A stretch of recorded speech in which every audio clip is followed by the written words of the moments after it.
very good morning and welcome once again. It's time for Good Morning Minister, hosted by the Honorable Robert Nesta Morgan and sponsored by the Office of the Prime Minister.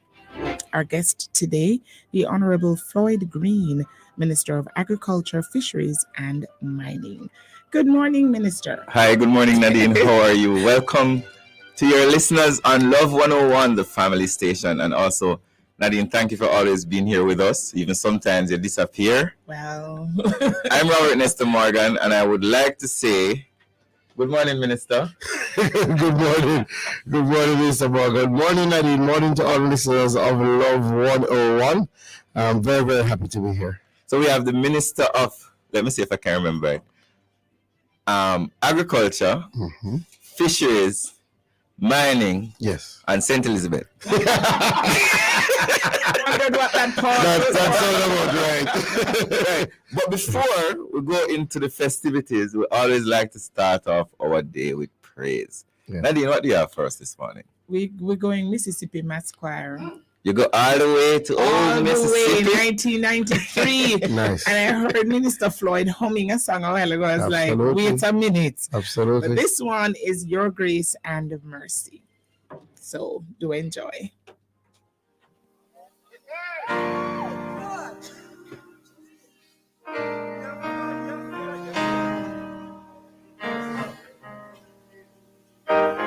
Your grace and mercy brought me through. I'm living this moment because of you. I want to thank you and praise you too. Your grace and mercy brought me through. For Jesus, your grace, mercy brought me.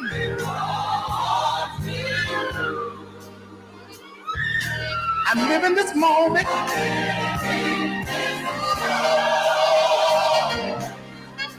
because of you. I want to thank you and praise you too. Your grace, grace and mercy, oh Lord, brought you through. Thank you for saving a sinner like me to tell the world salvation is free. There were times when I just didn't do right. But you watched over me, morning and night. Your grace brought me through. I'm living this moment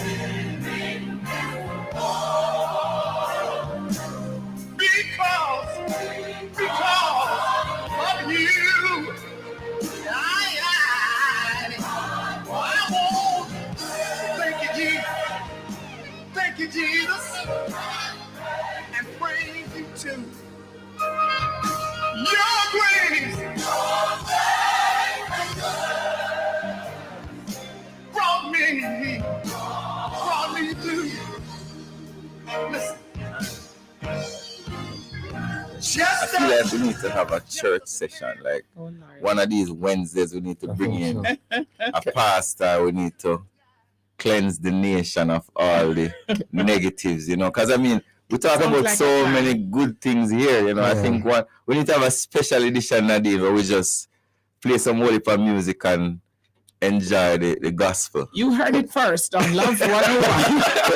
I can I tell you about something? It's so funny. 2 Sundays ago, not yesterday, the Sunday before, I worshiped with the New Testament Church of God. And when I walked into the church, this was the song that was being sung. Grace and mercy. Grace and mercy, I promise you. So when I greeted them, I told them that, you know, I had already gotten the message for the day, you know. So it's very fitting. I agree with you, Minister Morgan. We really should have a Wednesday where we just play some music. Play some gospel music. I enjoy. Because, Nadine, we need grace and mercy in this back to school period. You know, listen, Nadine, I mean, I have a couple that I will tell you how much I have. And when the school fee, you know, and I mean, but listen, we always come through with the grace and mercy of God. Thank you very much for joining us on Love 101 FM, the family station. Thank you for joining us on Instagram. Thank you for joining us on TikTok. Really appreciate all the persons, and also JIS Facebook, and I think JIS YouTube as well. And I hear sometimes the Prime Minister page feature we. So Prime Minister Boswe, we come like BG Kite to just fly away. So listen, it's a wonderful show. I really enjoy coming here on a Wednesday morning because I get to talk to some very important ministers who are doing some amazing work. And I also get to take questions from members of the public about what the government is doing with your money, your interests. And this morning we have a very special guest, the President of St. Elizabeth. And that's the Prime Minister, you know. The President of St. Elizabeth. The man from Southwest, is it? Southwest St. Elizabeth, the King of Black River. You know me always a boost up. We have the Honorable Floyd, why am I not call it? O'Brien. They sound very aristocratic, like him born out of the British Royal family. Nice. Floyd O'Brien. Yeah, big up Auntie Del. Thank you. So, Minister Green is here this morning with us today to talk about agriculture, fisheries, and mining. To talk about the beautiful people. Listen, I love Southwest St. Elizabeth. It's a very beautiful place. Absolutely. You know, Treasure Beach is part of your thing. Treasure Beach is part of the Black River Middle Quarters, all the way down to border where you get the best fried fish. Best peppered shrimp is in Middle Quarters. As everybody knows, Treasure Beach is the best place on earth. Mountainside, Barbara Hall. UCAL, we have to go to UCAL. Auntie J and UCAL. For all your peppered shrimp needs. Yes, a very diverse constituency, but an excellent constituency. And I have both the north and the south, you know? Listen, St. Elizabeth is a different place. It's just below North Central Clarendon in terms of being a better place, but it's still a good place, you know. If we big up the people of North Central Clarendon, you know, I'm not sure to say, no, I can't because So, Minister Green, yes, I know you were not born a politician. Absolutely. A lot of the time, people think that we're born a politician, and like when the doctor slap you, we say shower. You know, but we were people before we became politicians, and you were a lawyer here. Absolutely. What kind of law you used to practice? As attorney, I used to practice with a small firm, Wentworth Charles and Company. We used to do a multiplicity of things. About 40% was civil law, commercial law, 60% was criminal law. Really? Yes, I did a fair amount of criminal law. You know, I did law for almost 10 years. So you're a senior counsel? No, I am a senior counsel. Now I'm at 15 years at the bar, but clearly for the last few years I haven't done much law because politics has taken over. So where are you from? Like where you're born? So I'm a St. Elizabeth man. I'm really not from Southwest, but I'm from Southeast. So that is Junction, St. Elizabeth, right? Come from a community called. Hold on, I hear that Junction got water for the first time. Last year? Not the year before. It was about 2 years ago, 3 years ago. The Prime Minister went down there. I had to go to see Cherry Town. So literally, when we grew up in Junction, we had no connection to the NWC. No, hold on. A big town like Junction never had water? Never had water at all. You wouldn't tell because the people are so hardworking and they're so proud. So everybody in Junction has a tank. right? And almost everybody does rainwater harvesting, right? And that's what we've had to depend on for years. So, it's so funny, even last night, when I went to pick up my son from his grandmother, she was commenting that there could be things now outside of the drought period, like, wash your car at home. Really? You those things you really wouldn't do because you have to be so careful with the water. So we never grew up with that NWC connection. So the first time it happened was under this government of Prime Minister Holness, and I want to bring up MP Witter. It's something he's been advocating for a long time. And growing up, I guess it was one of the turnouts for me in political. In thinking about politics, because growing up you would hear time and time again, water come, and I remember I grew up in the 90s, right? So you would always hear, yeah man, just give us a vote, water going come, and it never came. So which high school you went to? I went to Monroe College, Boboski, Alaska. I don't know what that means. I don't know what that means. This man coming here and speaking tongues. I know. The very good school, the city and the hill can never be hid.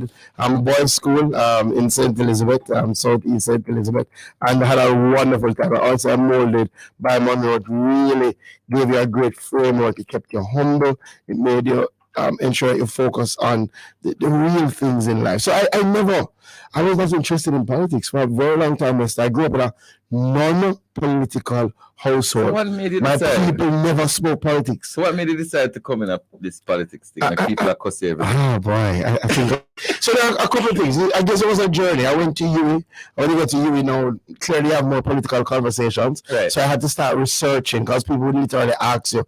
You sit down at chance on a lineman bench, a man want to talk politics with you, and you have to have a viewpoint. So I started to research of the two parties. Historically, my father voted PNP, and my mother supported the Labour Party. So they never spoke politics at all. So I had to look to see which party I thought was best for me. And going through that journey, G2K came about during that time. And you G2K, were one of the what? The second or third? You were the third president of G2K, I believe. No, I think I'm more than that. You had Panton, then you had Ronald, then you had Warren. No, you had Chris, then Warren, then Warren.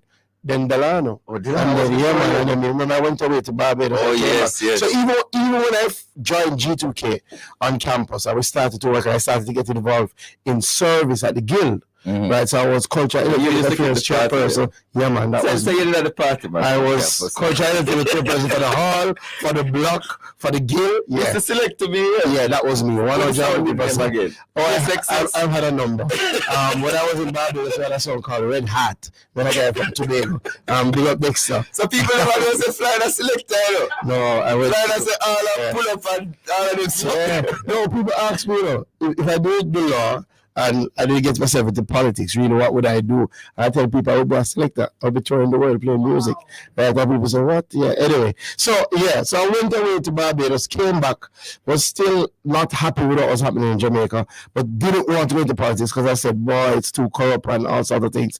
So decided to form a young professional organization called the Jamaica Association of Young Professionals. Right. Started to advocate for housing, things like that. And it made me realize, Nestor, yes, NGOs are good, NGOs are necessary. You can have some movement, but when you go and sit with the Minister of Housing, ultimately it's his decision. That is true. Right? So I recognize that I needed to get more deeply involved in politics. So went back to base at G2K and became president, and then I think that's the story of a lot of us young politicians, a lot of us grew up in the rural areas. Like, I never have no water like I said, we still don't have a lot of water. We're trying to fix that now.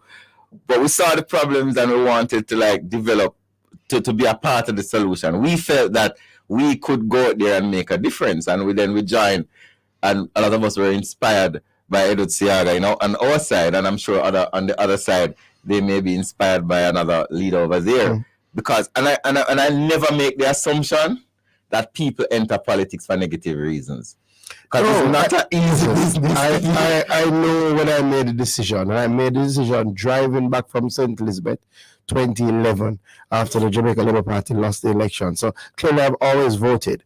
But when I was driving back and I felt like the better party lost. I said, did I do enough? Yes. Right? Did I work hard enough? Yes, I went to vote, but did I have more I can offer? And then when you look at some of the people who are winning the seats and some of the people who are losing the seats, you said, boy, listen, I have to do some more. So I made up my mind on that journey back that I would do some more in relation to politics. And, I've found that as difficult as it is, there's something about service that brings, a sort of gratification that nothing else can. So why Southwest St. Elizabeth though? It had to be St. Elizabeth. That's the first thing.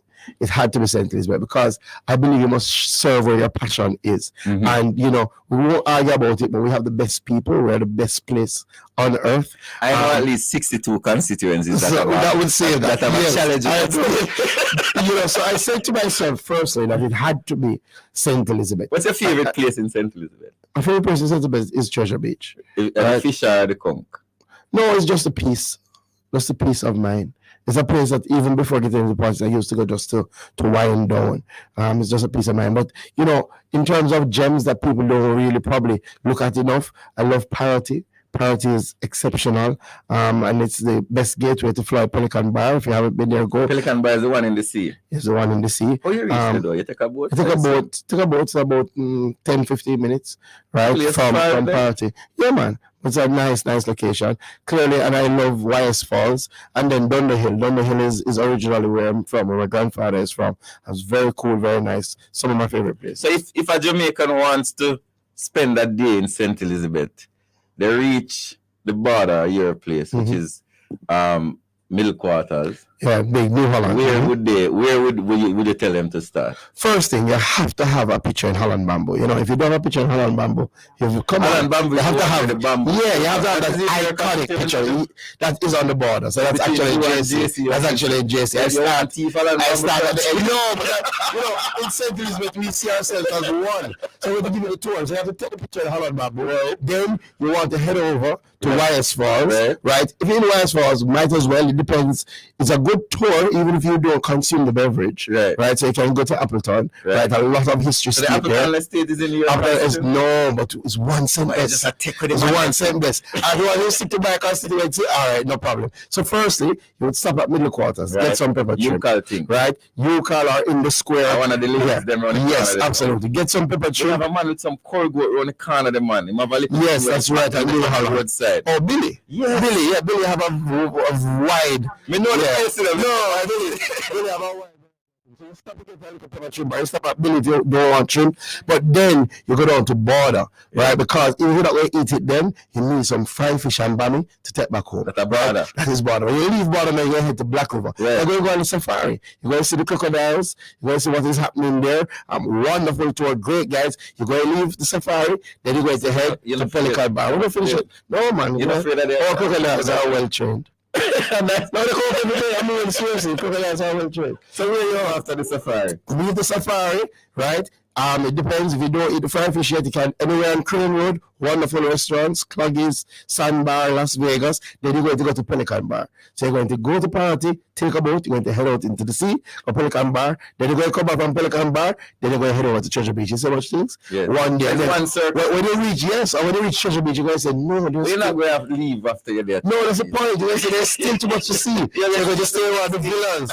Or you're going to go Lashings, or you're going to go Jake's, or you're going to stay till the next day. Jake's. Yeah, man. Really nice. And then in the next day now, on the way out, you're going to say, so, all right, this was good. Maybe you want to see what's happening at Lovers Leap. Not in my constituency, but on the way out. Yes. But before you leave my constituency, you have to check the farmers. Oh, yes. Right? So, you're going, and you get melon cantaloupe. So you're either going to link Jojo, who they by the silver tank, stop with Jojo, get melon cantaloupe. I've always wanted to ask somebody this. I've never been to St. Elizabeth and leave without something. No, that's how we are. Like, I remember when I was a kid and my father, we drove to St. Elizabeth and a car puncher. And we never have no spare. And a man come to help us to replace the tire and came back with a box of onion with the tire. No. And I'm like, why are the people like this so nice? Like, no, so generally that's how we are. We would generally believe in sharing. We genuinely love people. I believe that if we have, we should share. And one thing you find in St. Elizabeth, once you go, you stop anywhere, they embrace you, they start talking to you, and they're going to give you something. Whether it's good times or drought, they're going to find something to give you. So then you head out, you head to Lovers Leap, right? You pass through Junction, stop by Trailer and get some cow skin soup for the journey back home. and you're good to go. All right, so we learn a little bit about Floyd. Yes. We're not going to go into the family. We know you're married and you have a son and thing. Yes. Your son is an amazing kid, by the way, and very brave. He can really swim. No, he is. Yes, He is. Robin starts. And him have prep this year, which is the stress. No, you are the Minister of Agriculture, Fisheries and Mining. What a combination. Yeah. And tell you, what did you say to you? That's really what you said to you, but how did you feel about that? Well, I just recognize there's a lot more work. Yes. Right. Clearly, agriculture and fisheries, and having experience in agriculture and fisheries, that's a massive ministry. And then we put mining on it, and mining itself is a ministry. So it just means a lot more work. But clearly, as soon as you get the designation from the Prime Minister, the first thing in my mind goes is the synergies. What are the synergies? Because as you know, the Prime Minister is extremely strategic, right? And I think without a doubt, he wants, and has said that we shall look into the mining sector and see how we can ensure that whatever is done, agriculture continues to strive, right? And there has been a long time a sort of disconnect between ensuring that when land is mined, that land is repurposed and can be utilized for agriculture. I think we can really garner those synergies now.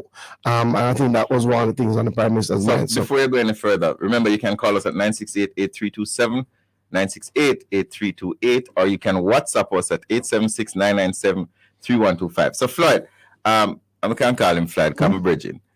We're going to go through it step by step. We don't have a lot of time, so we want to give as much. And we know the persons online want to ask questions like Newcomb Valley and all of them places. Is that in your place? Yeah, Newcomb Valley, wonderful area. We're going to answer the Newcomb Valley questions later, but first we want to talk about agriculture. Agriculture is one of the most important industries. You say that we're bringing the new face of food. Yeah. What is the new face of food?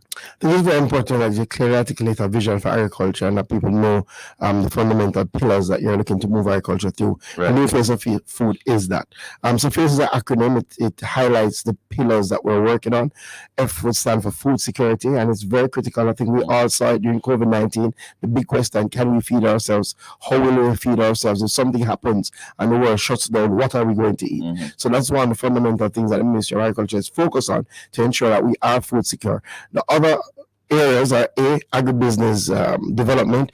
Very critical that we don't see agriculture as just primary production, right? We have to move from primary production to value-added production. Agribusiness is a part of agriculture. We normally look at it as manufacturing. We want to demystify that and say, listen, this is agriculture as well.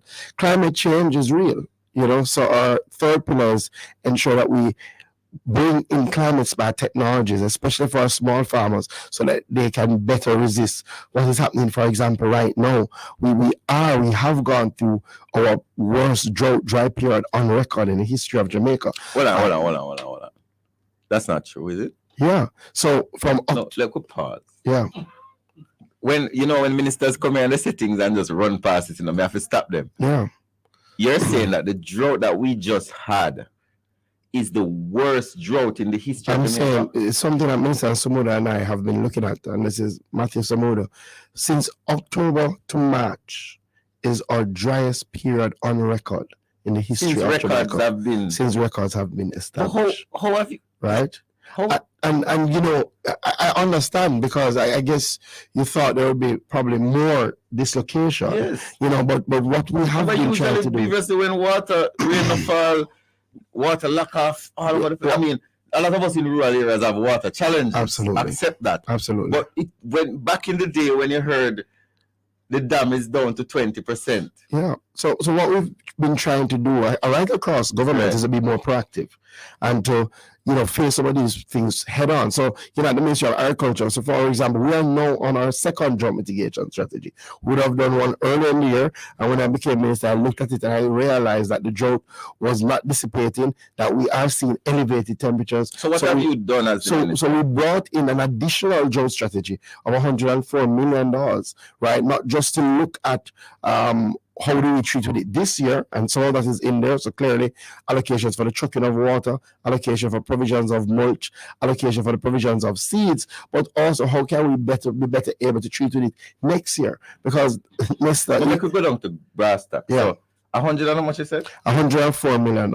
And what is that money being used for? And that money is being used for a combination of things. And Right. it goes with an additional sum that we had. So in total, our drought mitigation strategy is $200 million. This 104, we allocated some money for trucking of water, Right. just to get water to farmers. We allocate some money for providing mulch. Mulch Right. is grass that they use to cover the areas to make the temperatures cooler. We allocated $20 million of that money to provide inputs, so things like seeds, planting material, fertilizer.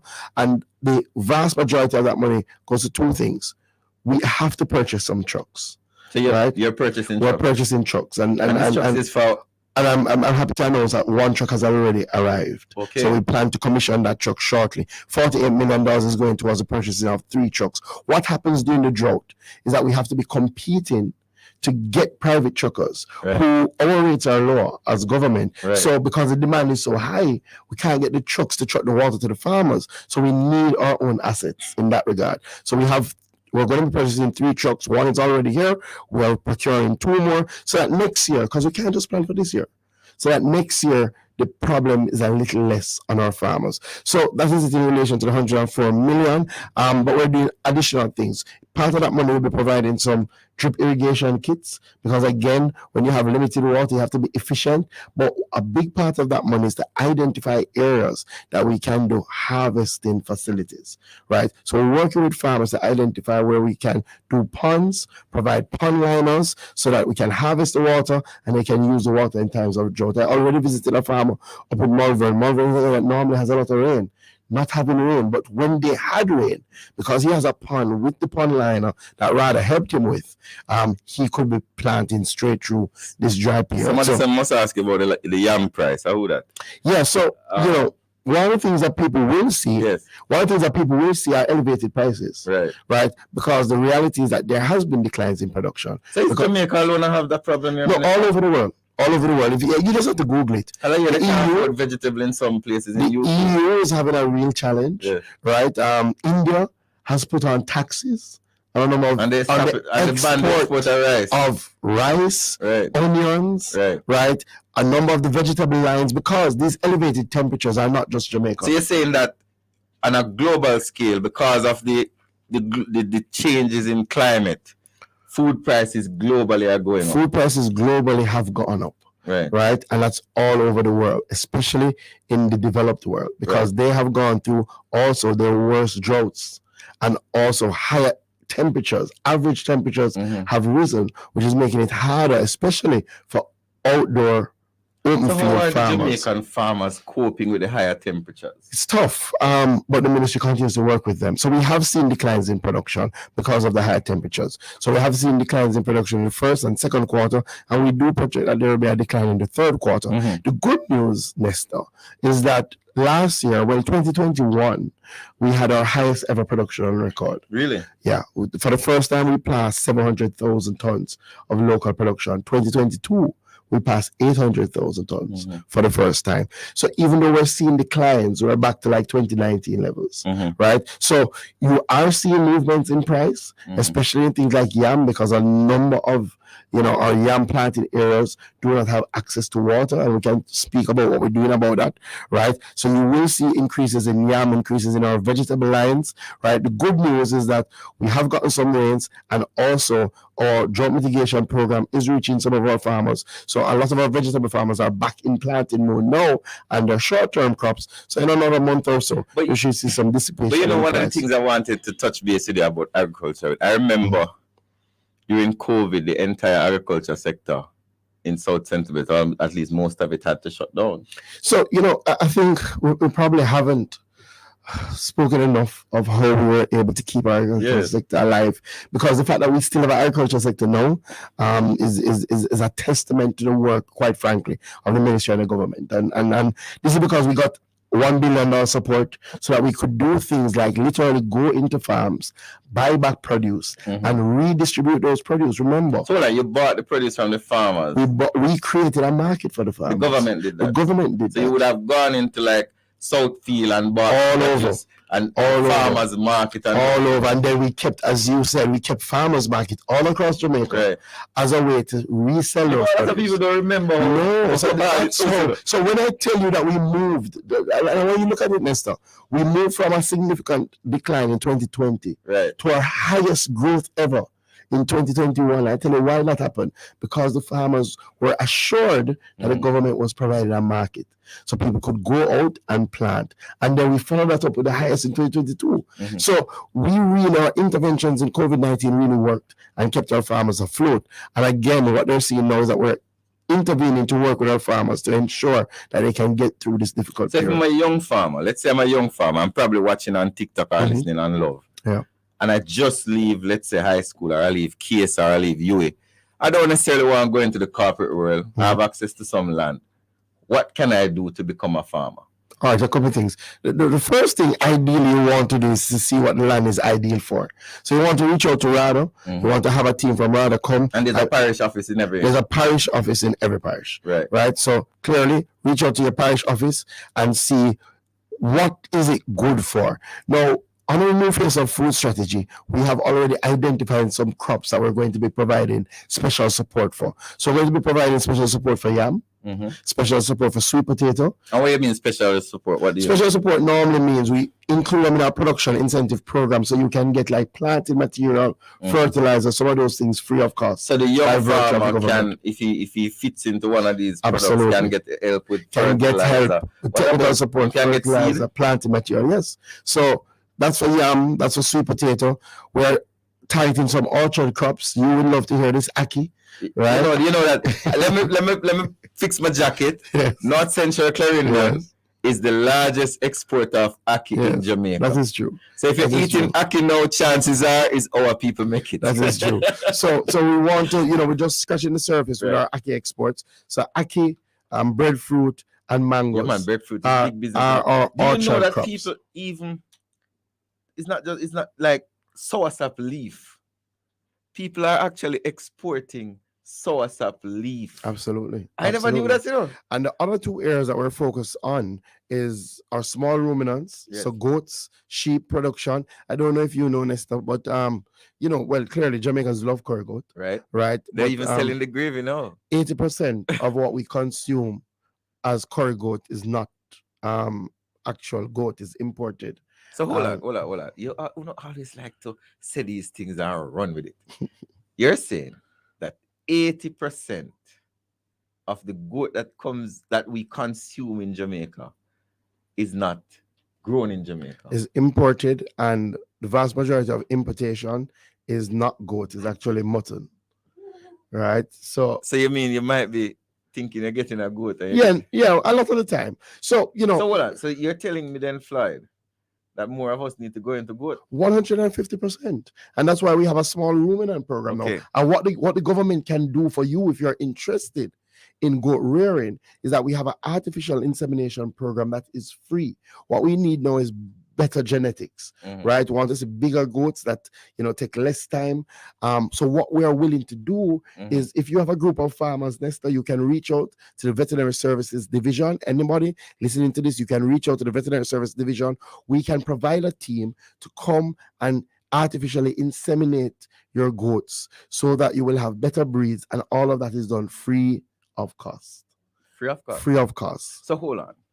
So if I'm a young farmer, let's say in Parati, yes, and I have a couple other young farmers around me, yes, I can call the Ministry of Agriculture, Fisheries, and you will come with the big breed goat. No. So we passed that. We will actually. So what we do now, we have brought in some big breed goat. Right.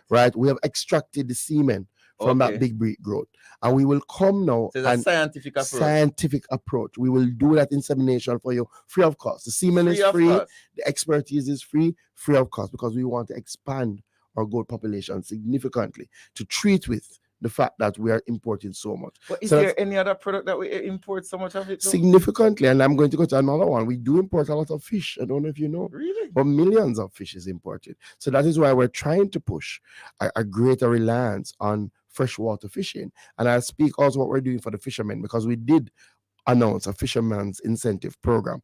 But on the freshwater side, just to tell you one of the programs that we have tilapia type on of the fish. tilapia, one of the programs that we have under the new face of food is if you're interested in freshwater fish and you excavate and prepare your area for, let us say, a 1 acre pond, we will provide the fingerlings free of cost. Sir. So you're saying to me that all I need is the land, dig out the land, line the land, put the water in there, yes. And the most expensive part, which is finding the fingerlings, you will give us. We will give you that for free, right? Because we want to see the expansion. It's part of our food security matrix. And again, when you think about what are we going to eat, that's a start, though, Minister. That's a big start. That's a big start. It is a big start. And one of my focuses are clearly, Nesta, is on our young farmers and trying to get young farmers in. One of the policies that we had implemented last time I was minister is that at least 20% of land under our control, the ministry's control, must go to young farmers or women farmers. And we've passed that, right? So in our agro parks now, if you're interested, if you don't have the land and you're interested, contact the Agro Invest Corporation. There is a pathway we can work with you. If you're looking for a business plan, right? Let's say you have the land, but you're not sure what business you want to do in agriculture. The AIC will help you write that business plan. So they will take you from concept to execution. Right, so there's tremendous opportunities. We have a mango orchard now. Tremendous opportunities for people who want to plant mangoes. Again, the AIC, we're looking for people to do ackee orchards. We're looking for people to do breadfruit orchards. We want people to partner with the ministry. Minister, when I became member of parliament, I used to see these guys driving around with these big long bamboo stick out of the old cars. And what they do is they go around to the entire constituency and they buy ackee. And they will buy it for like $1,000 a bag. And then they stockpile it. And the guy from the ackee factory come with a big truck. And I know one guy, he never finished high school. I won't call his name. He now is one of the largest ackee reapers. He has 15 cars. He employs 30 young men and about another 20 young women. Well, let me tell you, I have a guy in middle quarters who does the same thing and is doing extremely well. He's now moved from cars into trucks. And, one of the things, for example, just to show you how we're moving from just concept to clear plans, we want to, Minister Morgan, establish 1,000 acres of ackee over the next 3 to 5 years. We've already identified some locations. What we do need are people to work with us. The other thing that I've tasked the team to do is that you have people with ackee trees, a number of them across their houses. But if they were to do some pruning, if they were to do some fertilization, the yield would increase. And as such, they themselves could be getting much more money. And the people who go out and have made it into an industry could be making much more. So we're going to be working with those people who have ackee trees lying idly around to show them how they can maximize their yield using good practices. Somebody asking the question, we go buy the big breed goat, or me get the insemination, and my goat have 2 kids. And 2 foot puss come and take my goat. What are you doing about the teeth then? Yeah, one of the biggest challenges to our small ruminant industry is prey loss. Right. And I know a number of our farmers, we've spoken about it time and time again, so I know what they want to see is action. The Prime Minister at Denby spoke about it and identified clearly that this has to be a point of action. So what are we going to be doing? A number of things. One, for a very long time, we have said that the laws are too soft. Right, that we need some changes to the Agricultural Produce Act to really ramp up the penalties. Because even when people are caught, then they're getting off. So we're going to be making those changes, and that legislation will come before Parliament before the end of the year to start making those changes to the Agricultural Produce Act and other acts that depend on this framework. The other thing is that the Prime Minister has tasked us to work with the Commissioner and the police to establish a system of agricultural wardens.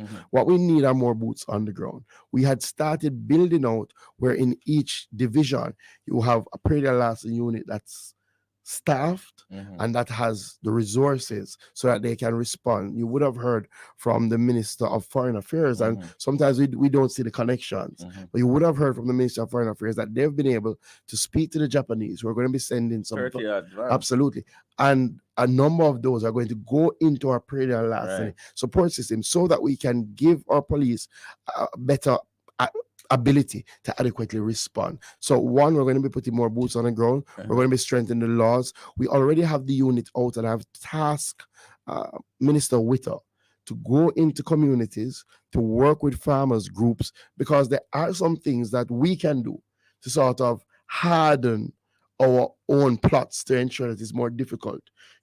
Farmers watches where people are keeping an eye out for their neighbor, just as we had a neighborhood watch concept, right? So we are working on some of those things, and I had a very good discussion with our internal predator lasting unit. The follow-up now will be with the JCF to get more support around predator lasting. We do appreciate that we have to find a way to stamp out predator lasting. I'll say one thing, because oftentimes it is bandied about, and people don't recognize that we have made those steps already.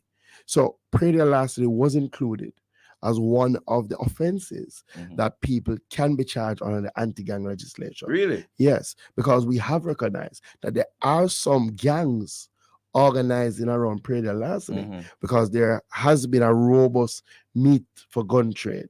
So predator larceny is not just a simple man a thief a one goat and get away. So we are working with the police to ensure that it is given the sort of attention that it deserves, and we will do our part on the legislation.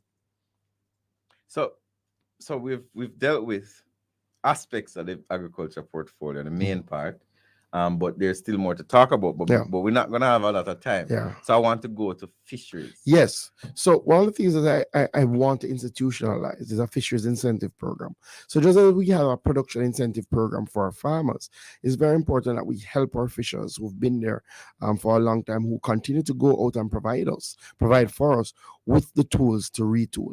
So this year I looked in the budget and I carved out a small program, and we're helping fishers across a number of things.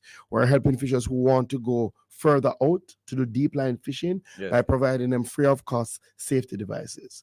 Right? All the safety equipment that they need to go out further. How many fishermen do we have in Jamaica? All right, so we have about 30,000. 30,000. And the numbers normally fluctuate between 26 and 30.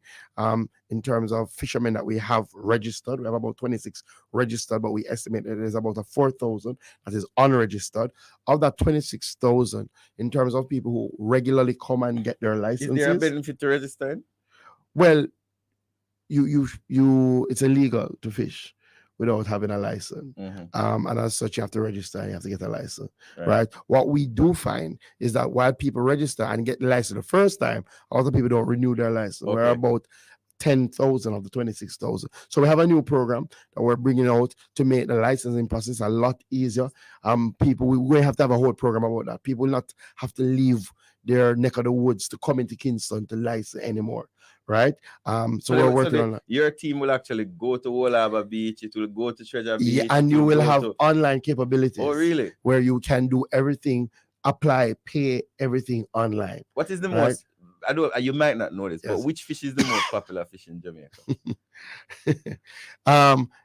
I would say, based on what I see regularly, it would be the snapper.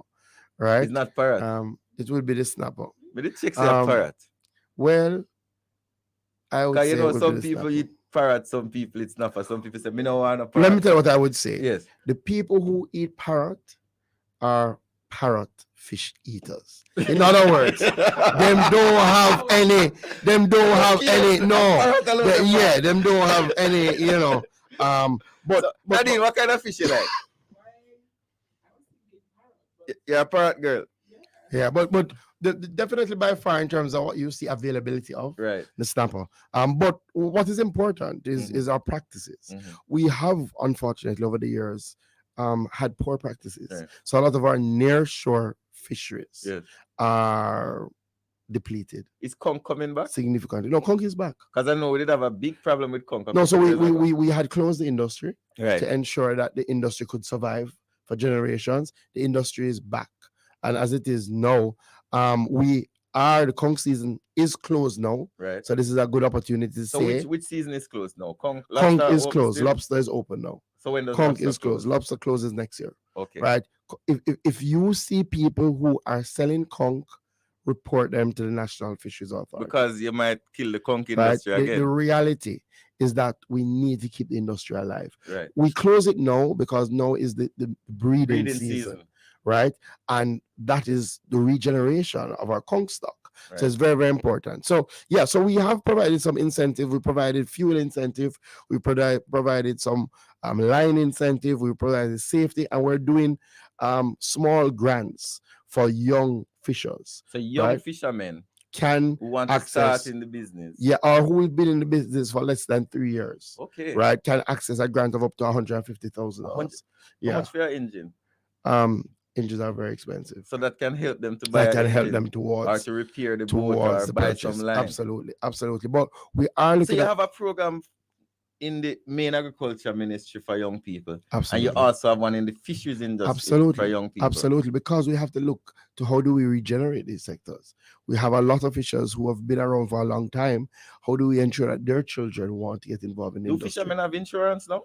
Yes. So one of the things that we had worked very hard on was to ensure that we get insurance for our farmers and fishers. Before now, farmers and fishers were not able to access any form of insurance. So now they can. No health, no life, no personal. No, they can. So two companies, both Sagicor and Guardian, are offering life and health insurance for farmers So and you saying fishers. farmer can get fisherman can get health care They now and have go them now. pharmacy? They have them now. And they're utilizing them. Okay. This was something that we worked on. The government was adamant about. And as my last time at minister, we got that done. Other thing that a lot of people don't know, well, life insurance clearly is out there, but outside of that, there's a weather protect insurance, right? That GK offers. That if you are a farmer, especially now during this season that we are expecting rain, it would be good to get the weather protect insurance. So weather means in case you can't go out to sea. No, so it's a parametric insurance that depending on, let us say, amounts of rainfall, amounts of periods of drought, periods of wind, there's an automatic payment. Really? Yes. So if you register and they will communicate that I'm just using these numbers, and as I said, there are 10 millimeters worth of rainfall over this period, and it automatically triggers a payment based on the policy that you've taken. You would have probably not been able to go out and fish. Or you would have had damage to your crops. Or you would have not been able to go out and fish. The other thing that I want to talk about in our fishers, a lot of them don't know, and I've said to Advantage General, we're going to hit the road on this one, Minister, and we need your support. We were able to get Advantage General to do insurance for those small fishing boats and engines. You mean the little boat them? Yes, it can be insured now. Really? And you can now take that insurance to the bank. Really? You understand? Yes. So there haven't been a good amount of sign up. I think I said to the team, we have to hit the ground, and you can insure it against theft. So, and you know, a number of our fishers complain that you put on the engine and the engine gone. You can insure against all of those things: damage, theft. Yeah. So there's a lot of help for farmers out there, but fishers. I have some other questions to ask. Yes. And I have 10 minutes. Yes. So I want to touch on mining quickly. Why is mining important? Very important. The reality is that not only the employment numbers that surround mining, but its contribution to our foreign exchange earnings is extremely critical. Mining has always been traditionally, the sector has supported our export industry. And if you look at our recent growth figures, and we grew by 1.5%, and that is on the back of mining export growth of 132%. And that's because Jamaica is now rebounding. But outside of that, there's so many families that depend on mining. Jamaica employs over 1,000 people, and that's directly, indirectly, contracts another 1,000 people, and then further indirectly, third parties support thousands. Windalco, near 700, indirect is about 400, and then think about the communities, right? We have seen what has happened, and I haven't gone to Discovery Bauxite in terms of how many they employed and the contractors. We have seen what has happened in South St. Elizabeth when Alpine closed down, and how difficult it has been for the people. You know, the entire name depended on the commerce from people going and coming out of Alpine. So it's very, very important. So mining, it's not only bauxite you cover though. You cover aggregates and all those things. So where we're seeing significant growth is in the aggregate mining sector, right? And now we're seeing exportation of that, and part of that 132% is from limestone exports. You know, Jamaica has a real opportunity based on the grade of our limestone. Do you have an idea of how many Jamaicans are employed in the mining sector generally? Well, you know, I've asked the team to do that sort of work, but you know, I would say clearly it's thousands that are employed, and then thousands that depend, and whole communities that depend. So what we're trying to do, Minister, is look at the positives on the mining, but also treat with some of the long-standing issues. So we won't speak about mining as if there hasn't been challenges, right? Restoration in relation to bauxite mining of mined lands have not been done appropriately, and we're going to treat with that. I've asked Minister Witter to chair that committee. We're looking at new standards regarding restoration. We're looking at the time for restoration and repurposing those lands for agriculture. We've already identified the crop types that are ideal. We're going to be working with the Jamaica Bauxite Institute to ensure that those lands, when they come back, they do not go to waste. We're now looking at the structure of our limestone mining sector. We do not want to make some of the mistakes that we made in relation to bauxite. So we have to ensure that the country is benefited in a real way. And I've said to the JBI, we have to expand our reach in terms of the projects that we undertake to show that mining resources can be used to transform communities. I was in Broadleaf recently in central Manchester, where the Jamaica Bauxite Institute did over the Broadleaf Health Center that was closed, years of neglect. And now they have a brand new health center. We want to have more projects of that nature. So, I represent a community that has mining in it. Yeah. And one of the questions that the country asks all the time, and I hope you can answer it, how has mining contributed to community development in Jamaica?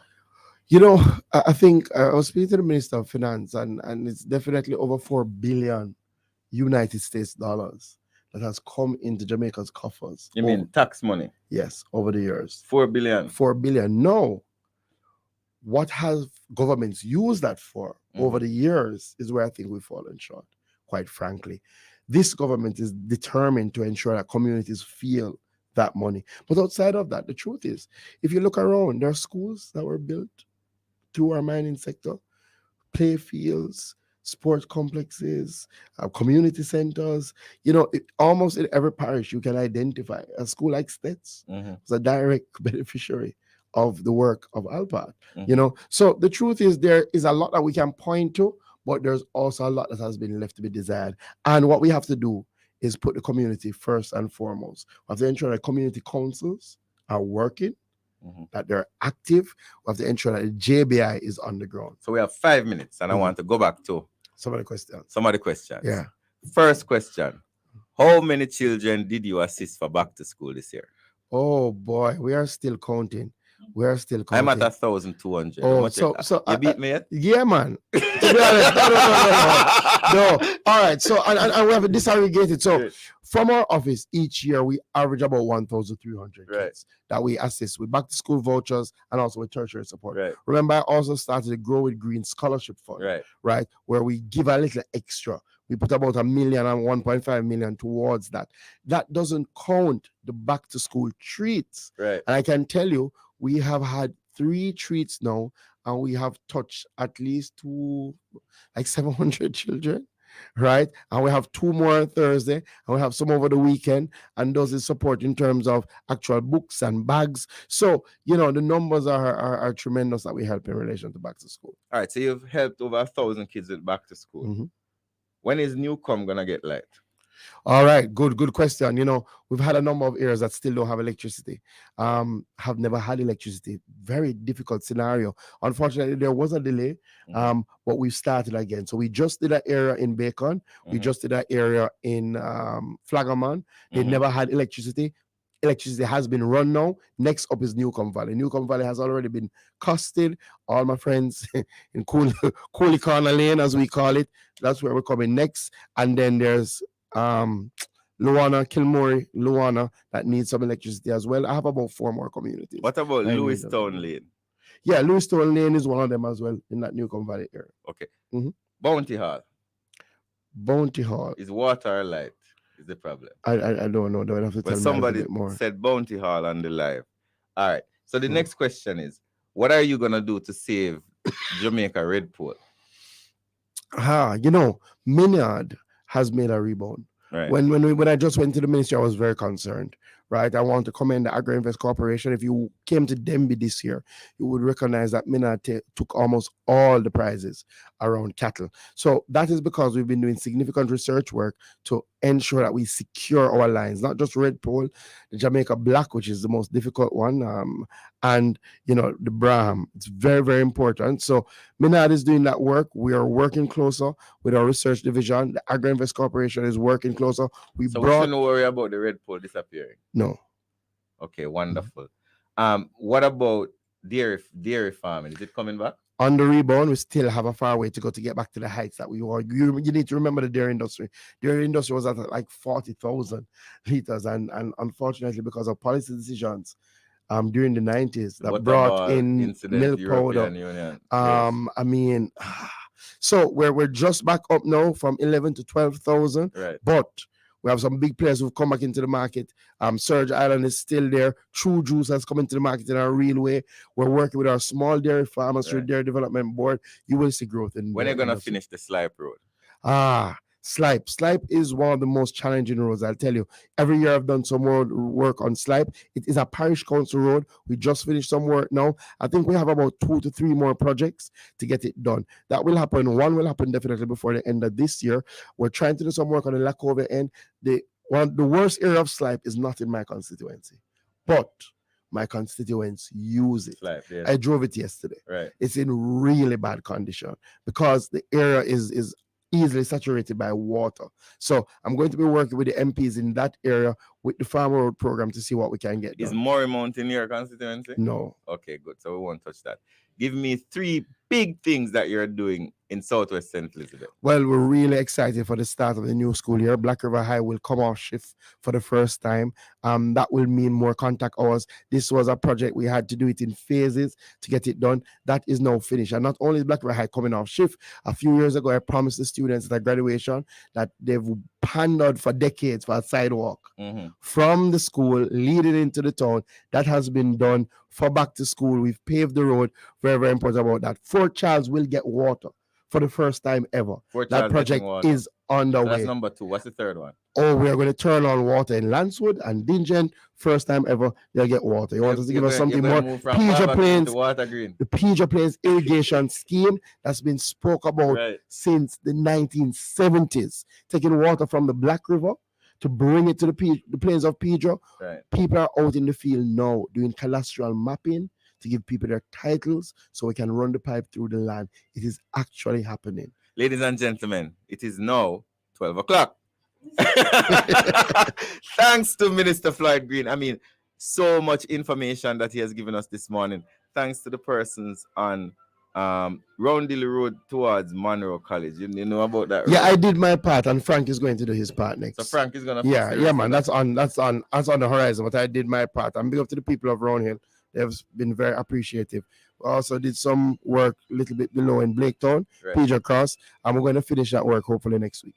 Thank you very much, Minister Green. Thanks to all listeners on Love101 FM, the family station. Thanks to you on Facebook, on Instagram, and definitely thanks to all of it. You have a lot of constituents on TikTok, you know. Absolutely. Them know everything about your constituency. Absolutely. Yeah, man. Thank you all for joining us on TikTok today. Thanks for your questions. And until next week, 11 a.m., on behalf of Nadine, take it away. Thank you so much, and good morning, ministers. Thank you so much all for making it Love 101. The program Good Morning Minister was brought to you by the Office of the Prime Minister. Ricky,